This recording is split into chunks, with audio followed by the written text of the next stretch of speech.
Sreenarayana employees forum Vypin union Vishu വെളിച്ചം പാഠ്യപദ്ധതി civil സർവീസിലേക്ക് ചുവടുവയ്ക്കാനുള്ള ബോധവൽക്കരണ പരിപാടി ജെ.സി.എം കോളേജ് ഹാളിൽ വെച്ച് നടന്നു. ശാഖായോഗം സെക്രട്ടറി രാധാനന്ദനൻ സ്വാഗതം പറഞ്ഞ ചടങ്ങിൽ ശാഖായോഗം വൈസ് പ്രസിഡന്റ് രഞ്ജൻ അധ്യക്ഷത വഹിച്ചു. മുനമ്പം ശാഖാ പ്രസിഡന്റ് മുരുകൻ കാതികുളം ചടങ്ങ് ഉദ്ഘാടനം ചെയ്തു. SNDP ഡയറക്ടർ ബോർഡ് അംഗം KP ഗോപാലകൃഷ്ണൻ IAS എങ്ങനെ എത്തിപ്പിടിക്കാം എന്നതിനെക്കുറിച്ച് ക്ലാസ് നടത്തി. SNES union secretary Yashpal Kumar ആശംസകൾ അർപ്പിച്ചുകൊണ്ട് സംസാരിച്ചു.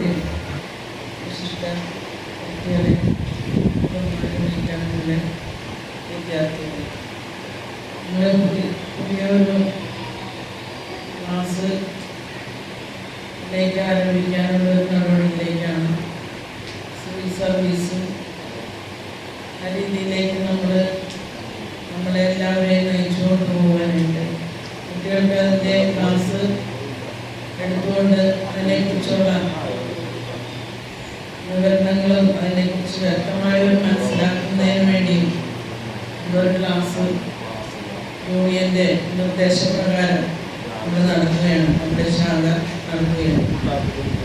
എല്ലാ കുട്ടികളും പങ്കെടുപ്പിക്കണം എന്നാണ് വിചാരിച്ചിരുന്നെങ്കിലും ഇന്നിപ്പോൾ കുറച്ച് കുട്ടികളുടെയൊക്കെ ട്യൂഷനും നമ്മുടെ പള്ളിയിൽ പെരുന്നാളും ഒക്കെ നടക്കുന്നത് കൊണ്ട് ആയിരിക്കണം എല്ലാ കുട്ടികളെ കുറഞ്ഞതെന്ന് വിചാരിക്കുന്നു. കമ്മ്യൂണിറ്റി ഭാരവാഹികളോടും എത്താൻ പറഞ്ഞിരുന്നതാണ്, അവരും എത്തിയിട്ടില്ല. എങ്കിലും കുറച്ച് കുട്ടികളൊക്കെ എത്തി. നമ്മളൊരു പരിപാടി നടത്തുമ്പോൾ അത് നല്ല രീതിയിൽ വിജയിപ്പിക്കുന്നതിന് വേണ്ടി ഓരോരുത്തരും വിചാരിച്ചാൽ മാത്രമേ നമ്മുടെ പരിപാടി വിജയത്തിലേക്ക് എത്തിക്കാനായിട്ട് സാധിക്കുകയുള്ളൂ. അപ്പോൾ ആ രീതിയിലേക്ക് നമ്മൾ മുന്നോട്ട് വരണം എന്ന് മാത്രം പറഞ്ഞുകൊണ്ട് എൻ്റെ കടമയിലേക്ക് കടക്കുകയാണ്. ഈ യോഗത്തിൻ്റെ അധ്യക്ഷൻ നമ്മുടെ വൈസ് പ്രസിഡന്റ് രഞ്ജൻ അവരുടെ ഈ യോഗത്തിലേക്ക് വിദ്യാർത്ഥിനികളെ നമ്മുടെ ശ്രീനാരായണ എംപ്ലോയീസ് ഫോറവും വൈപ്പിൻ യൂണിയനും സംയുക്തമായി നടത്തുന്ന വിശ്വ പഠന ക്ലാസ് വിശ്വ വെളിച്ചം എന്ന പേരിൽ നടത്തുന്ന ഈ പഠന ക്ലാസ്സിനെ ഇന്ന് ഈ അവസരത്തിൽ നമ്മൾക്ക് JCM കോളേജിൽ വന്ന് ഇങ്ങനൊരു ക്ലാസ് നമ്മൾക്ക് എടുക്കുവാൻ താല്പര്യം കാണിച്ച എംപ്ലോയീസ് ഫോറത്തെ ഞാൻ ഈ അവസരത്തിൽ വളരെയധികം അഭിനന്ദിക്കുകയാണ്. കാരണം ഈ എംപ്ലോയീസ് ഫോറത്തിന്റെ കീഴിൽ വർഷങ്ങളായി 2-3 വർഷങ്ങൾക്ക് മുമ്പ് തന്നെ നമ്മൾ എത്തിച്ചേരാൻ കഴിയാത്ത ഒരു മേഖലയിലേക്ക് സിവിൽ സർവീസ് എന്ന വലിയൊരു ദൗത്യത്തിലേക്ക് നമ്മളെ നയിക്കുവാൻ വേണ്ടി എംപ്ലോയീസ് ഫോറത്തിന്റെ നേതൃത്വത്തിൽ വളരെ ദിവസങ്ങൾക്ക് മുമ്പ് തന്നെ ഇത് തുടങ്ങുകയായിരുന്നു. നമ്മുടെ ശാഖയിലും ഇവിടുത്തെ നമ്മുടെ ബഹുമാനരായവർക്ക് നമ്മുടെ വിദ്യാർത്ഥികളുടെ മാതാപിതാക്കൾക്ക് നിർദ്ദേശങ്ങൾ കിട്ടിയിരുന്നു. പക്ഷെ നമ്മളെ സംബന്ധിച്ചിടത്തോളം അതിലേക്ക് നമ്മൾ ഇതൊരു വലിയ വിദൂര സ്വപ്നമാണെന്ന് മാത്രമുള്ള ഒരു സങ്കല്പത്തിലായിരുന്നു നമ്മൾ. അതൊന്നും വിദൂര സ്വപ്നമല്ല, ഇതെല്ലാം സാക്ഷാത്കരിക്കുന്ന ഒരു സ്വപ്നങ്ങളാണെന്ന് മനസ്സിലാക്കാൻ വേണ്ടി തന്നെയാണ് നമ്മുടെ എംപ്ലോയീസ് ഫോറത്തിന്റെ പിന്നൊരു പ്രവർത്തകർ നമ്മളിലേക്ക് എത്തിയിരിക്കുന്നത്. കാരണം നമ്മുടെ സാധാരണക്കാരായ മനുഷ്യർ, നമ്മുടെ കുടുംബാംഗങ്ങൾ സിവിൽ സർവീസ് നമ്മളെ കൊണ്ട് കഴിയില്ല, നമ്മൾക്കത് നടത്തുവാൻ കഴിയില്ല, നമ്മളതിലേക്ക് എത്തിച്ചേരില്ല, നമ്മൾ സാമ്പത്തികമായി നമ്മൾക്ക് സഹായം ചെയ്യുവാൻ നമ്മൾക്ക് ആരുമില്ല എന്നൊരു കാഴ്ചപ്പാടായിരുന്നു. പക്ഷേ സന്തോഷത്തോടെ നമ്മൾ ഉപയോഗിക്കാൻ കഴിയും. കാരണം നമ്മൾ ഈ ഇരിക്കുന്ന മക്കളിൽ ആരായിരിക്കും നമ്മുടെ ഈ ജില്ലയെ നിയന്ത്രിക്കുന്ന ഒരു കളക്ടറായി മാറുക എന്നത് നമ്മൾക്കറിയില്ല. പക്ഷെ ഈ ഇരിക്കുന്ന ഒരു നാളെ ഏതെങ്കിലും ഒരു കുട്ടി അല്ലെങ്കിൽ ഒരു വിദ്യാർത്ഥിനി നമ്മുടെ ഇടയിൽ നിന്നും ഒരു കളക്ടറായിട്ട് വരിക എന്നൊരു വലിയൊരു സങ്കല്പത്തിന്റെ മുന്നിലാണ് നമ്മൾ നിൽക്കുന്നത്. കാരണം നാളെ ഈ ഇരിക്കുന്നവർ ആരാണെന്ന് അറിയില്ല. നമ്മളിൽ ആരെങ്കിലും, നമ്മുടെ മക്കളിൽ ആരെങ്കിലും ഇവിടുത്തെ ഈ ജില്ലയെ നിയന്ത്രിക്കുന്ന ഒരു ജില്ലാ കളക്ടറായി മാറും എന്നൊരു സംശയമില്ല. സിവിൽ സർവീസിന്റെ പ്രാധാന്യത്തെ കുറിച്ച് ഇന്ന് നമ്മുടെ സാധാരണക്കാരായ ആളുകൾക്കിടയിൽ പോലും വ്യക്തമായ ഒരു ധാരണ ഉണ്ടായിട്ടുണ്ട്. ഞങ്ങളൊക്കെ ചെറുപ്പമായിരുന്ന കാലഘട്ടത്തിൽ, ചെറിയ കുട്ടികളായിരുന്ന കാലഘട്ടത്തിൽ എന്താണ് IAS അല്ലെങ്കിൽ IPS അല്ലെങ്കിൽ IFS ഈ ചുരുക്കപ്പേര് അറിയപ്പെടുന്നതിന്റെ ഫുൾ ഫോം പോലും അറിയാതിരുന്ന കാലത്ത് നിന്നൊക്കെ വ്യത്യസ്തമായിട്ട് ഇന്നത്തെ പുതിയ തലമുറ, ആ തലമുറയിലെ കുട്ടികളുടെ പാരൻസ്, അവർക്ക് തീർച്ചയായിട്ടും ഇതിനെക്കുറിച്ച് ഒരു പരിധി വരെ ധാരണയുണ്ട് എന്ന് തന്നെയാണ് മനസ്സിലാക്കുന്നത്. പിന്നെ എവിടെയാണ് ഇത്തരത്തിലുള്ള ഒരു ക്ലാസ്സിന് സൗകര്യം ഒരുക്കുന്ന സന്ദർഭത്തിൽ അത് നമ്മുടെ കുട്ടികളും പാരൻസും ഗൗരവമായി എടുക്കാതെ പോകുന്നത് എന്നൊരു ചോദ്യവും അവശേഷിക്കുന്നുണ്ട്. ഇന്നിപ്പോ ഈ ക്ലാസിന്റെ തുടക്കത്തിൽ അത്തരത്തിലൊരു ചോദ്യം എന്നിലും നിങ്ങളിലും ഒരുപോലെ ഉണർന്നു നിൽക്കുന്ന, ഉയർന്നു നിൽക്കുന്ന ഒന്ന് തന്നെയാണെന്നാണ് ഞാൻ കരുതുന്നത്. മറ്റൊന്നുമല്ല, ഇവിടെ ഇത്തരത്തിലുള്ള ഒരു ക്ലാസിന്റെ സൗകര്യം ഒരുക്കുമ്പോൾ ആ ക്ലാസിന്റെ പ്രാധാന്യത്തെ കുറിച്ച് ബോധ്യമില്ലാതെ വരുന്നു എന്നുള്ളത് തന്നെ ആയിരിക്കണം ഇന്നത്തെ ഈ 10 മണിക്ക് ആരംഭിക്കാൻ തീരുമാനിച്ച ഈ ക്ലാസ്സിലേക്ക് നമ്മുടെ ശാഖയിലെ അംഗങ്ങളെയോ അംഗങ്ങളുടെ മക്കളെയോ പ്രതീക്ഷിച്ച വിധത്തിൽ കിട്ടാതെ പോയത്. അതിൽ മറ്റൊരു വിഷയം കൂടെ ഉണ്ടെന്ന് ഞാൻ കരുതുന്നു.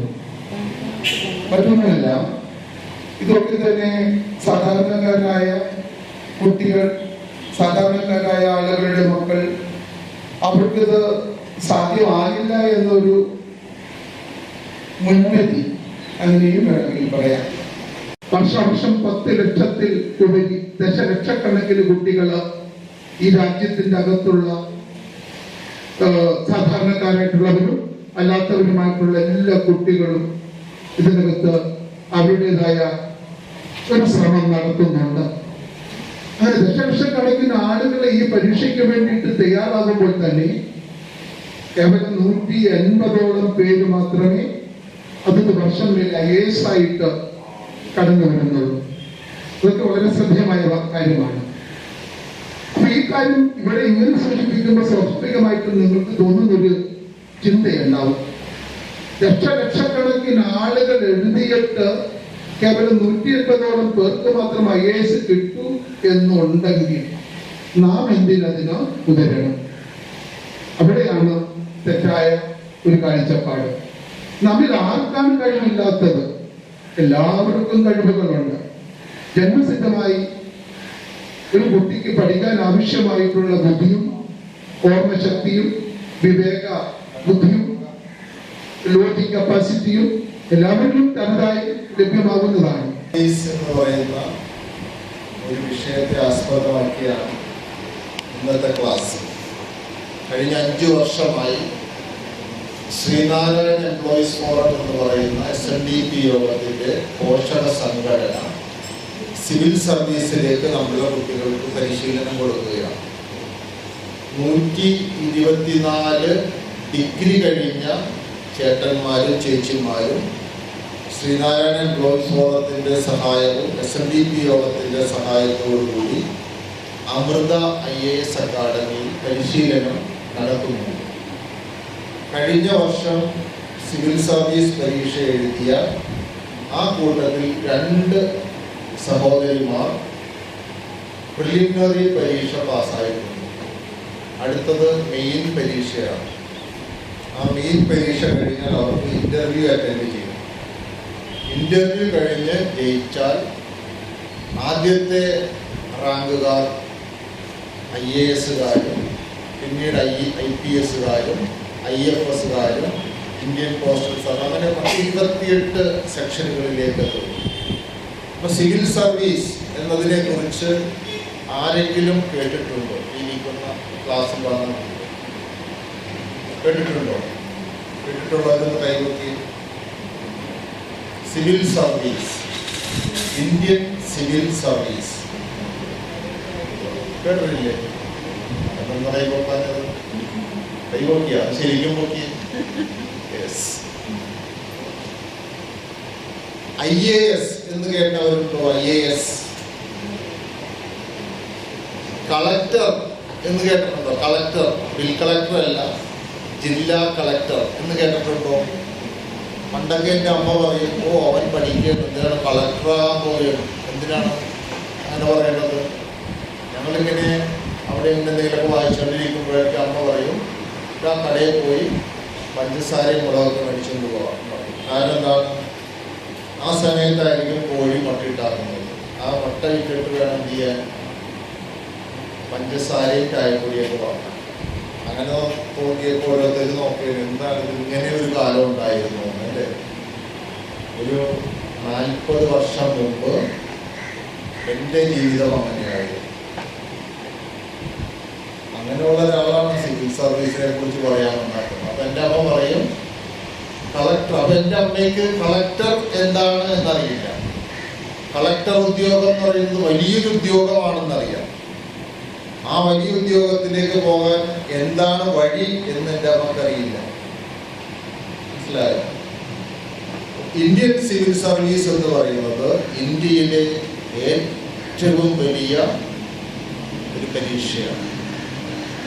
ആ പരീക്ഷ എഴുതണമെന്നുണ്ടെങ്കിൽ നമ്മൾ എന്ത് ചെയ്യണം?